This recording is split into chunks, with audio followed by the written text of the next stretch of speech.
changing of the guard, 250 to go, beat off New Look, then Solar Spain, Highland Bling for the back to piggyback. Let's deal with a big run late, changing of the guard inside the 100, and narrow leader from Solar Spain holding, then came Highland Bling, but changing of the guard has won the Sydney Cup.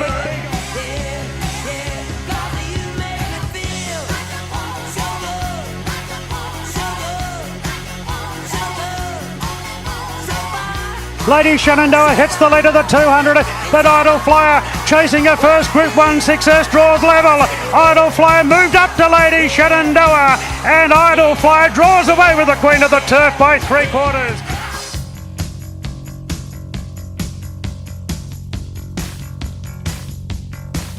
Sir Delius making his beat for victory, leads by a length and a half. Autumn Glow is grinding away, and Lindemann down the outside.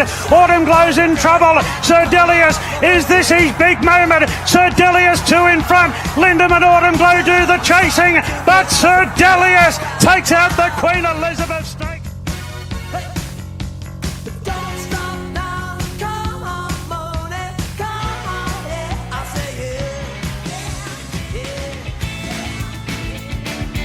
And now on PG Podcast Network, it's time for the Year-Round Carnival with Vince Accardi and your host, Racetrack Rolfie. G'day, thanks for checking out Year-Round Carnival. Bit of Billy Idle's work with Idle Flyer winning one of the Group 1s. Of course, we had Changing of the Guard, who was super. I hope he wins the Oaks.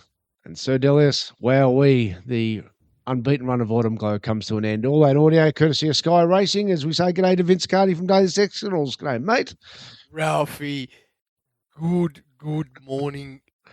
Happy punting weekend. Yes, no, I don't know. It was a great card. It was. And it was a great track too, wasn't it? Let's start off by that. It looks like nice, slick surface. Slick and all over the place. Slick and all over the place. Some races ultra slow, some races ultra fast. But yes, Ralphie, you could see the consistency in the ground, especially if you look from the 600 to the finish line, rock solid G3, or borderline. Beautiful. Well, that's all we want. Let's go through the Group 1s for this edition of the podcast, and we'll start with the Oaks.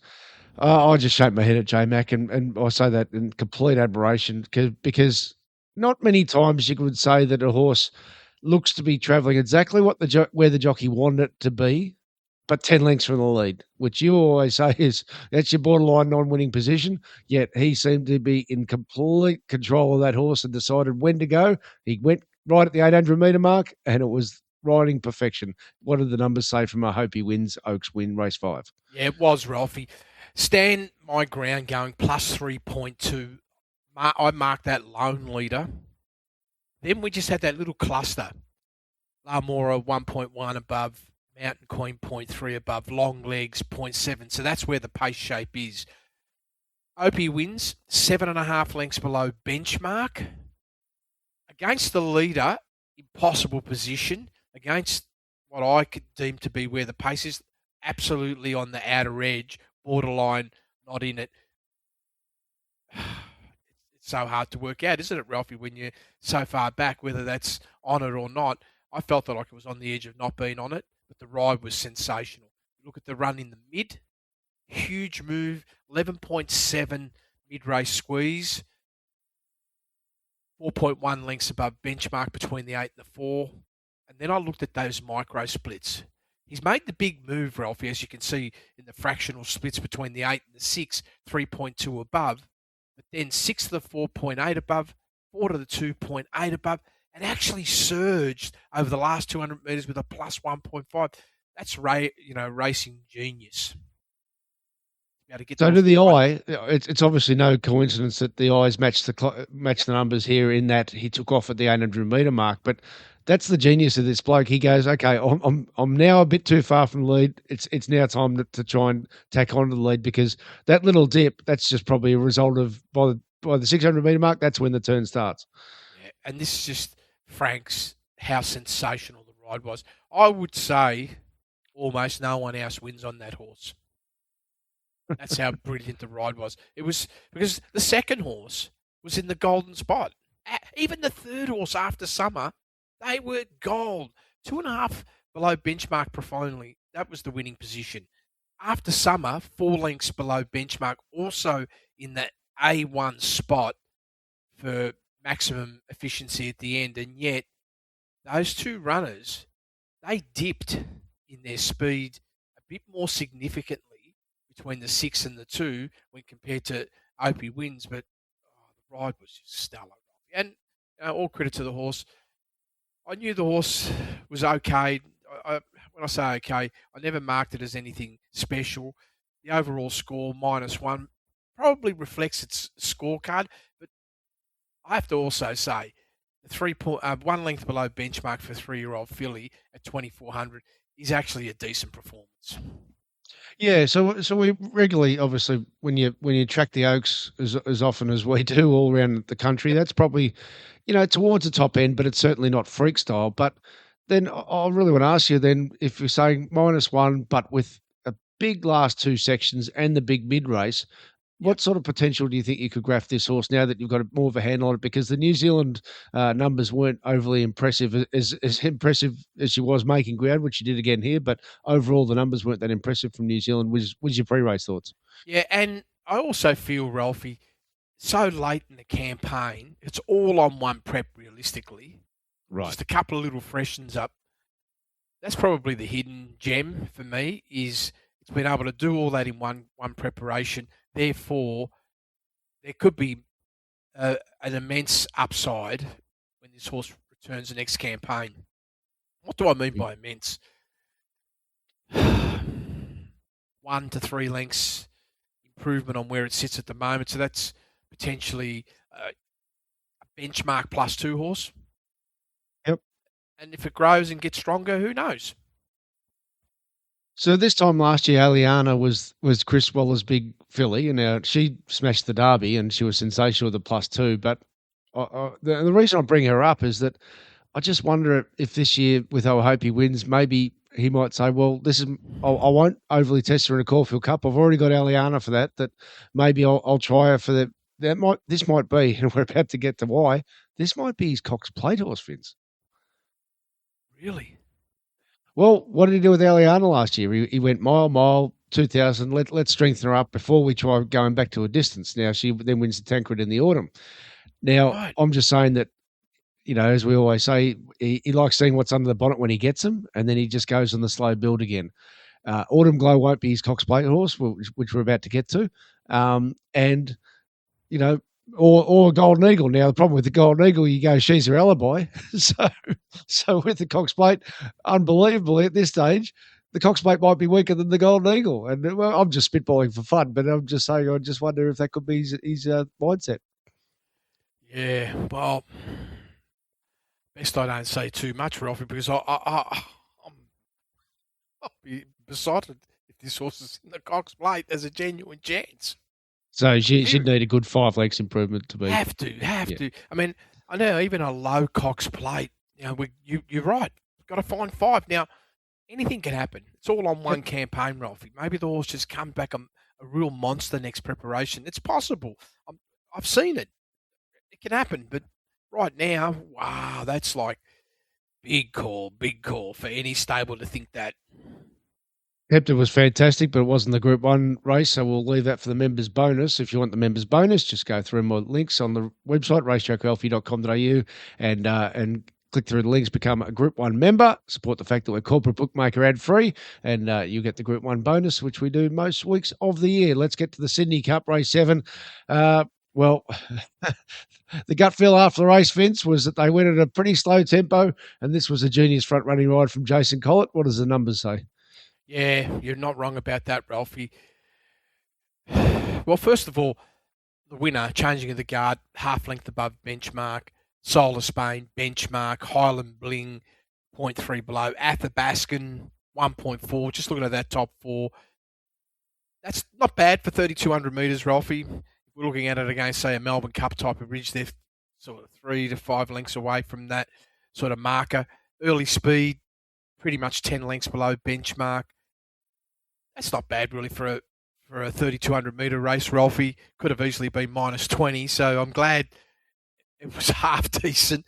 But that still made a challenge for a lot of horses to be in a position that can allow a victory. First of all, Soul of Spain, that put it 7.5 lengths off the leader at the 800. Highland Bling, probably in the golden spot. At the Baskin, I'm looking at why that sort of got there in the finish as well. I'd say borderline in the right spot.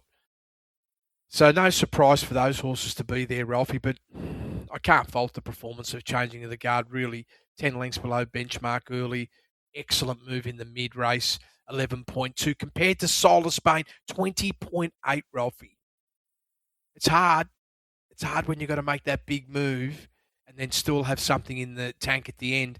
And mind you, Soul of Spain's gone +6 last 400 and Changing the Guard +1.5, +1.4, enough to win the race. And it did dip between the 4 and the 2. So probably a little bit unfair. The horse might have had a little bit more of a margin in the end and lost a little bit of the inefficiency between the 4 and the 2. I don't think we can give a bit of praise in this for Jason Collett. I reckon this is Nash-like on Yep. what you've just described, because Nash is a master at just you can have a bit of a relax just halfway up the straight, but just leaving that little bit of a kick in the locker, and that's ultimately the difference between winning and losing and what he did. Yeah, and it was, Ralphie. So, again, an excellent performance from the horse and the ride. I'm not saying the ride won the race, but it definitely was smart in terms of giving it every chance, and on this occasion they got victory. So there's in staying races, and I think this is part of my evolution at trying to learn the caper a bit, and particularly via your numbers, is that in staying races sometimes you just once you let the horse relax, which is fair enough, sometimes you're just completely dictated by the pack, if you like. So I don't think Tommy Berry did anything wrong in that he just let the horse find its feet from barrier 11.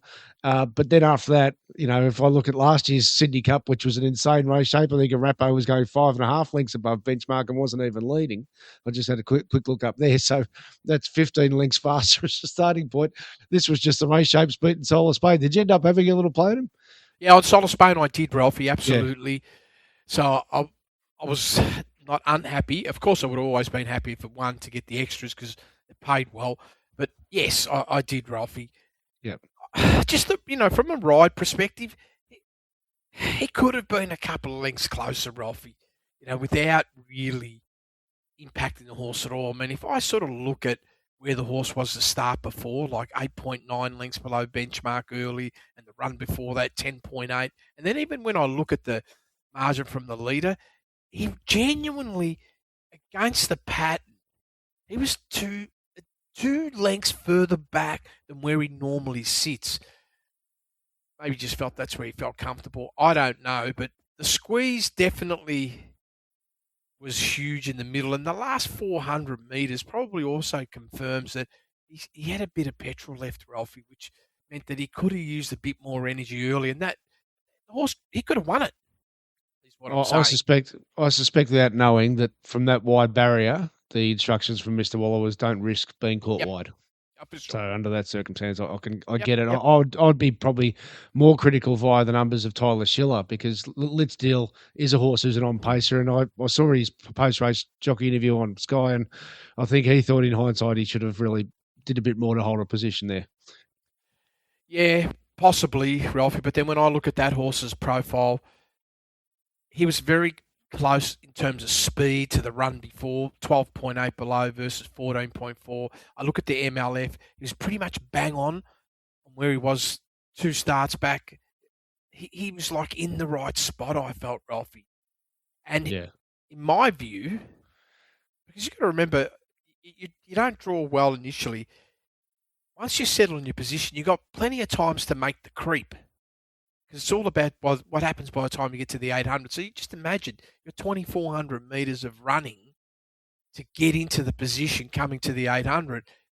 There's no need to wait forever. So I felt he was in a good spot, 14.4 below benchmark, tagging that lead pack 4.5 lengths. A great spot, Ralphie. He finished really well with his energy at the end. I don't know. I just sit there and say, maybe he couldn't have done much more. Maybe he's going to get even fitter off that run. Who knows, right? But Good Well, I reckon performance. Danny will just bring it back to Flemington. There's the Andrew Ramsden over 2,800 to try There and you go. qualify for Melbourne Cup, and minus 2 lengths below benchmark's probably good enough anyway. Yeah, I Just agree. spitballing there. Well, let's high five on Idle Fly. I assume you went Idle Fly. Did you stick fat? Of course, Ralphie. Yes. Of course, of course. I wanted to just share everything like in the moment, like where things were at, because I have so many things running in the background, right? Being a bit crazy. It's not that I want to change one, but you got to see the reason why I put it out there, and I even made the statement at the end saying, but I'm not changing my view, is even though you can use all the smarts of the AI engineering to look at all the variable angles, you still got to have respect for your own work. And it can be easily a trap where you say, oh, I think the AI is smarter than me. I'm going to go your way. No. What you want to do is you want to just see what's its opinion, but be detached from it emotionally. And that's what I've been doing. Because it's like, I don't know if you do, Ralphie, but I have the electronic chessboard, and every week I like to play a game against the robots, right? And the whole idea is so you can strengthen up your skills, look at the maneuvers, but you're not going to change your game. All you're going to do is improve on your game subtly over a period of time. And this is all part of the artwork of using the AI tools. It's another armor. It's like having a sparring partner. You bring it in that can operate at an excellent level and give you tremendous angles of insight that you possibly wouldn't be able to that easily do if you're all by yourself, like let's say I am. Yeah. But final decision to money. That's why I said it. It was indicating that we should go prior to Jenny, right? But let's not forget all the years we've worked together. There was a bad signal, wasn't there? Well, we couldn't have discussed it any harder on the Friday, and this is all part of the art, because also, one of the things that we discussed in depth was that the Pride of Jenny setup was just poor, because it was just such insane, even by her standard, speed that she produced in the Australian Cup. 2 weeks later with travel, good luck. Yeah, and then it's come to the race and really trying to pinpoint, and that's probably where, I'm still got to feed the AI engines more knowledge, right? Yep. That, what really creates a red line. The horse still went 11.4 above, Ralphie, right? In the run. It probably need to go like +6 to be. Yeah, well, as you said, on for the money. It's still, 9 legs slower than the week before, the start before. Ridiculous. Correct. Yeah. But overall, great performance, Idle Flyer. Hot speed, 11.4 above benchmark. Idle Flyer, +3.9. Again, we have to detach ourselves from the 11.4, 11. That's a lone leader. The real speed was Lady Shenandoah. And this was always going to be a challenge for Lady Shenandoah. So a bit surprised they put it in that hunt position, because then it becomes the hunted, right? 7.8 above. Everybody's running off that race shape. So Idle Fire now automatically, even Treasure the Moment, are in golden spots. And I would say even She's a Hustler, Ralphie. They were all prime positions to get the best possible performance on the base that Jenny was going to collapse late. Well, so I don't want to sound like a smart ass sitting here looking at numbers, but I think this is the difference between genuinely understanding the numbers in depth and being a genius writer, which James McDonald is. We just described why in the Oaks, and you can even say on the Sydney Cup taking off when he did on River of Stars, because knowing that the speed was going so slow. But pre-race, they clearly decided we need to make sure Pride of Jenny doesn't get the lone lead, which I would get if she was 3 or 4 weeks between runs, nice and fresh. But if you were confident that she was going to be flat, was confident as we were, put it that way, you wouldn't have gone 7.8 lengths first section. No, and see, this is the hard part, right? Yep. When you got to taste that medicine for the first time, because it's a new PB for Lady Shenandoah in terms of first sectional split time, and it's a huge uplift on the run before, 0.6 above to +7.8. The previous best, we've got to go all the way back to the 15th to the 3rd, Ralphie, where it went 4.8 above. So it's a massive, massive ask. And then not only do you have to deal with that, the mid was solid. It was the second best performance by this horse ever plus 3.6. So it was really asked for a monster performance. You could almost say, Ralphie, to be able to be like fully ready for that run, you needed one more run. Yeah. That's all, just one more run, and you would have been rock hard. Now, Idle Flyer on the flip side, when we look at that horse's situation and we bring clarity to that, number one, the horse has gone and it's past 5.6 above, so 3.9 above. It's below that. It's gone plus 2 at a mile, and this was slightly above, so the horse was engineered correctly. In the middle, it was a new PB, 5.4 above, about a length better than what it done in the past, but it wasn't over the top. Like, I'm sure if Idle Flyer went plus 7, it wouldn't have gone anywhere near the money. Yeah.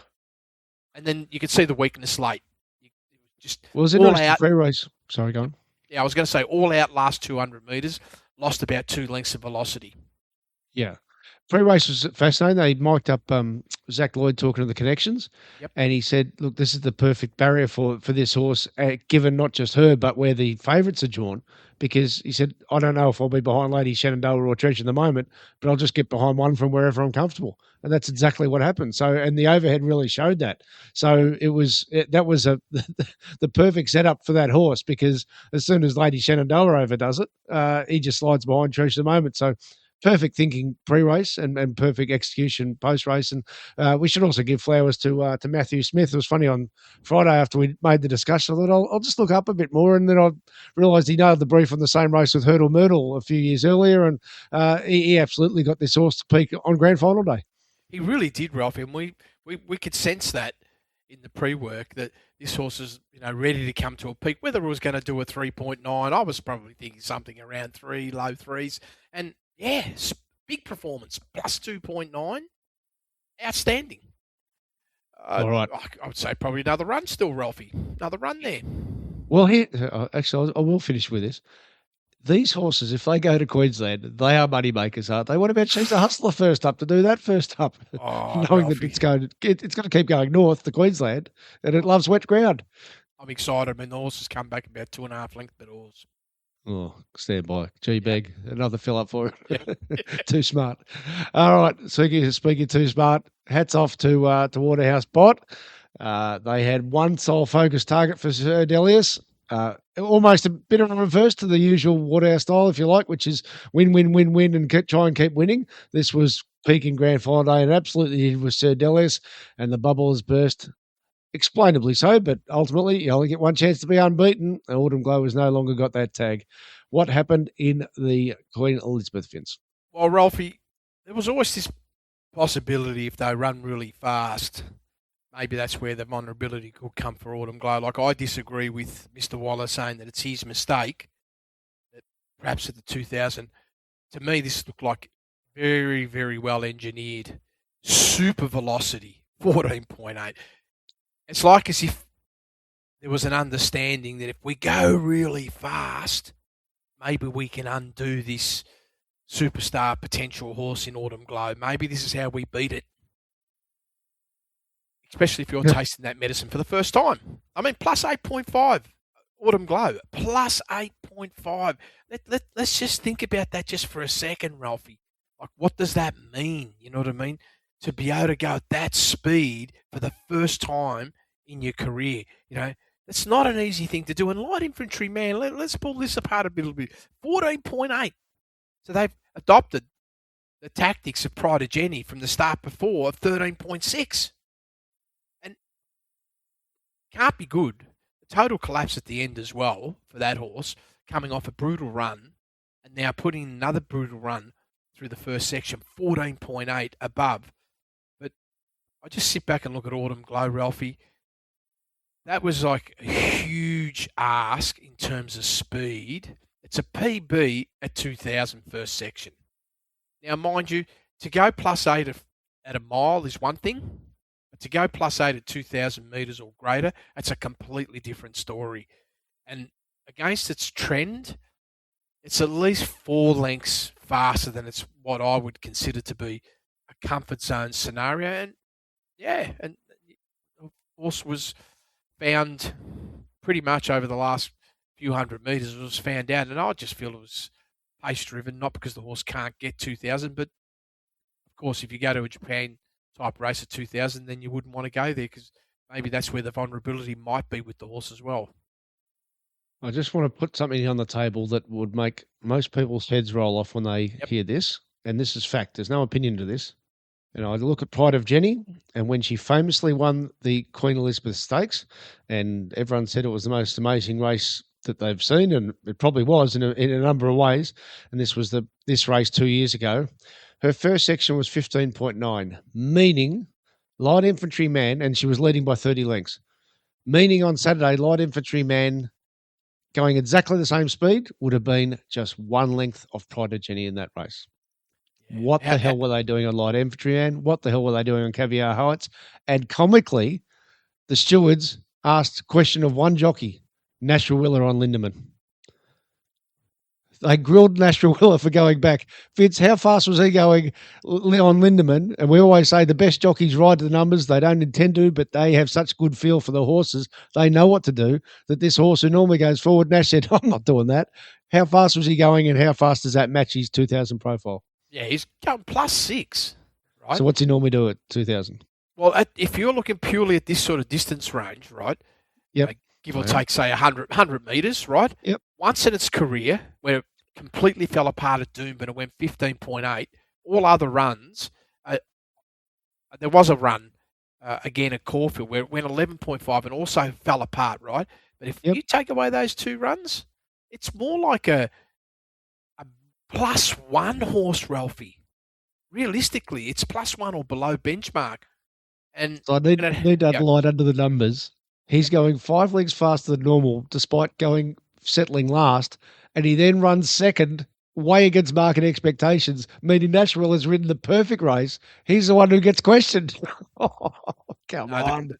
I think the questioning needs to be on a couple of others that you just said. First of all, what the hell were they doing on Caviar Heights? Hilarious.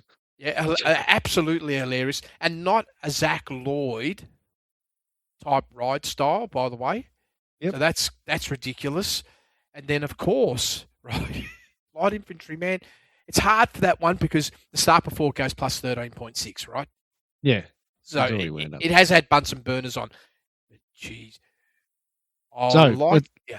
Let's give the winner his flowers, though. Sir Delius and of course the Waterhouse Bot team nail the brief as far as getting him to peak on Grand Final Day. What's he produced overall, and what's that mean as far as improvement with this horse, given that he's second prep as an import? Or second full prep, I should say. I don't even know how the Waterhouse team did it. +12, Ralphie, through the first section, first of all. Overall performance, 4.2 above, pretty much matching what it did at Flemington back in October of last year, 4.3. Well, how's the race shape different? Well, this is the crazy part that I can't work out. That day at Flemington was 13.9 lengths below benchmark. Here, it's +12. It's 25 lengths difference. Yeah, it's crazy, isn't it?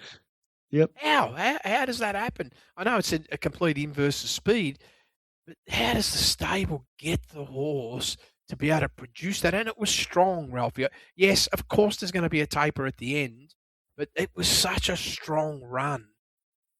You could arguably say it was the run of the race in every aspect, and did even more than what Autumn Glow did. And hence the reason why they got victory. And maybe even if they went 6 lengths slow, it still wins maybe, Ralphie. Who knows? Well, that's right. And it was funny, I was talking to our producer, Paul, before we started, that Winks didn't start $1.30 after she won her second Cox Plate. She was always shorter than that, just for a little comparison. And this horse was $1.30 in Autumn Glow, and it was $1.15 Whirlpool, but I'm talking about local market, $1.30. Just pre-race, this is all just gut feel stuff. But I just thought, why is the market letting go on? That's basically saying what? It's going to lose 25% of the time. And they were keen to back Sir Delius, 7s into 6s. They obviously thought they had a horse this was a jet. And Craig Williams, interestingly, post-race said, I just wasn't sure about the horse until I rode it. He flew to Sydney and rode at track work on Tuesday. He thought, oh, wow, is this switched on? Made that big that big quantum leap. So this sort of puts it back again. Like, what could have possibly have been of the horse if it was allowed to have performed in in a Melbourne Cup or Cup? It's a fair question. Because I mean, it was stunning, Ralphie. Seriously, and even last campaign when it hit the 4.3, I took the position that maybe this horse isn't going to come back to that number, given that the nature of things weren't 100% right. But obviously they are, Ralphie. And Sydney made the right call, saying, no, bring it down here and let's go. The Waterhouse team got it spot on. So he's matched sort of low fours in two totally separate and almost outlier race shapes. A Group 1 where they've walked and a Group 1 where they've gone nuts. Let's say it's an even tempo. What type of forecast could you give him in a Cox Plate later this year? Well, will he be allowed to run? Yes, he won't be allowed to run in Melbourne Cup. Oh, that's all. Just not allowed to run the Melbourne Cup. Mm-hmm. I think. Well, that's my understanding anyway. That there's different vet protocols. Well, you have to look at it. He has to be trending to 6. He's got to be. Yeah. And he was trending to 6 last prep. Yeah. And the trend now remains the same. The only variation is they've taken more time to get there. Last campaign, it was 2.5 plus 2, 4.3. This time it's 0.7 below plus 1.1. And I really thought this horse was only going to trend to 2, 2.5, right? And we're not going to see that, high velocity performance. But no, it's come out and gone 4.2 and the peak's still coming. If Chris Waller ever, I've got a theory that I'll get to, but if he decided to change his mind and say, you know what, I still want to find out if Autumn Glow, having tasted this medicine, can win a Cox Plate, what would be your thoughts? I'd say why not? Yep. A few things. Number one, if we look at preparational setup, 4 runs in, the prep before, peaked at a 4.3. I'm taking the view that the fact that it was first time with this sort of challenge, the horse is going to evolve. It didn't dramatically fall apart over the last 200 years. It was just done, Ralphie. That's all. And to me, when I look at it, he's actually held his ground. She's held her ground over the last 400 metres. You have a look between the 4 and the 2, it's minus 2.3. Last 200 metres, minus 2.3. So you've held your ground. You lost that a length and 3/4. And I just feel that's from the high lactic acid build up through the first 2/3 of the race. And you just all spent. And there's nothing left. But the horse gritted. And I felt the horse still ran well. Yes, it's a plus 1.5.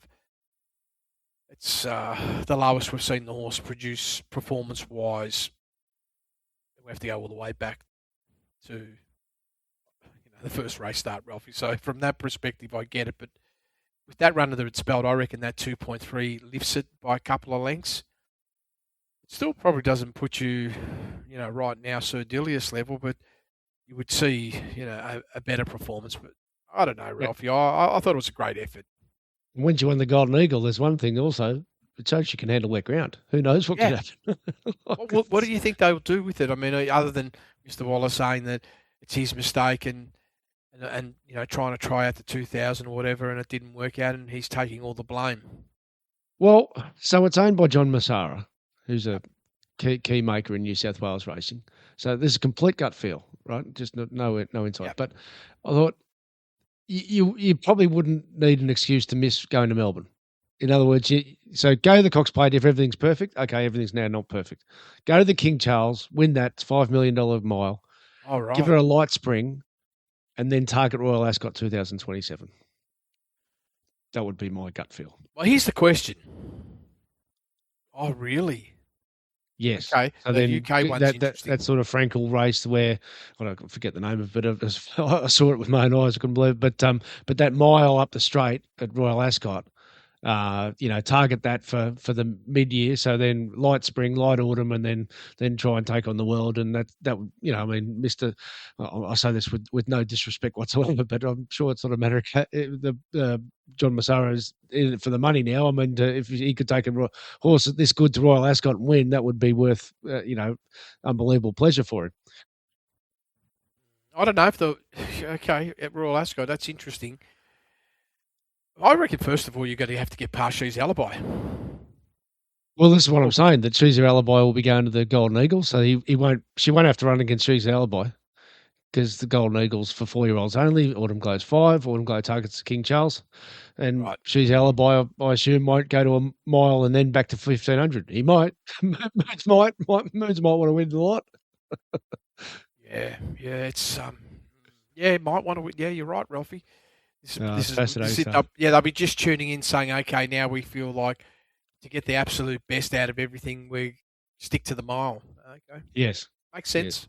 I get it. So that's it for the group ones. We've had a lot to deep dive into. If you want to get our preview podcast, we saw them pretty well on Saturday, last Saturday. Let's hope we can do it again for one more time. The Sydney Carnival, all age stakes, and the Champagne, 2 group ones, but there's a good depth of the card. And also, here's the thing, we're going to do the Quokka as well. So it's a Quokka bonus, audio only, if you want to get the race speed profiles, as well as which will be an early edition, but a deep dive into the Quokka. That option is there as well. So racetrackralphie.com.au, click through the links there. And of course, if you're an existing Daily Sectionals customer, there's an audio only top up option. In the meantime, thanks so much for being a listener of Year Round Carnival.